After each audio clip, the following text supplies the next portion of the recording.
ఈ అమ్మాయి ఒక తోపుడు బండిని కారు అని చెప్పి పోలీస్ ఆఫీసర్ అయిన తన అన్నయ్యను అమాయకుడిని చేస్తూ ఇలా అంటుంది. అన్నయ్య, నేను కారు డ్రైవ్ చేస్తున్నాను. అప్పుడు అన్నయ్య, ఎక్కడున్నావు అని అడుగుతాడు. ఆమె, చూస్తున్నావుగా, కారు నడుపుతున్నాను. డ్రైవింగ్ చేసేటప్పుడు వీడియో కాల్ మాట్లాడకూడదు, లేదంటే యాక్సిడెంట్ అవుతుంది అని అంటుంది. అన్నయ్య కూడా నమ్మి, సరే, కాని ఇంటికి త్వరగా రా, నేను నీకోసం ఎదురుచూస్తున్నాను అని చెప్తాడు. దానికి ఆమె, సరే అన్నయ్య, టైంకి వచ్చేస్తాను అని అనగానే అందరూ సంతోషిస్తారు. కాని సరిగ్గా అదే సమయంలో ఆమె అన్నయ్య స్నేహితుడు స్కూటీపై అక్కడికి వస్తాడు. ఇది నా ఫ్రెండ్ చెల్లెలు కదా అని గుర్తించి ఆమె చేస్తున్న డ్రామా అంతా చూసేస్తాడు.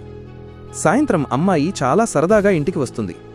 అప్పుడు పోలీస్ అన్నయ్య ఇలా అంటాడు, వచ్చావా, నీ ప్రియుడిని కలిసి నేను వద్దు అని చెప్పినా నువ్వు మళ్లీ వాడిని కలవడానికి వెళ్ళావా?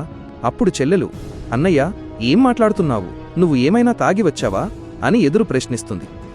ఇక తరువాత ఏం జరిగిందో చూసే ముందు, ఆగునైనా, నన్ను చూసి విస్మరించకు, లేకపోతే నీకు చెడు సమయం వస్తుంది. ఒక్కసారి కామెంట్లలో హర్ హర్ మహాదేవ్ అని రాసి వీడియోకి ఒక లైక్ చేసి ఛానల్ను సబ్స్క్రైబ్ చేయి. నీ ప్రతి కోరిక నెరవేరుతుంది. అప్పుడు అన్నయ్య స్నేహితుడు, అన్నయ్య, ఈ రోజుకి తనని క్షమించేయండి అని బ్రతిమాలుతాడు. దాంతో అన్నయ్య తన చెల్లెలిని గట్టిగా హెచ్చరించి వదిలేస్తాడు.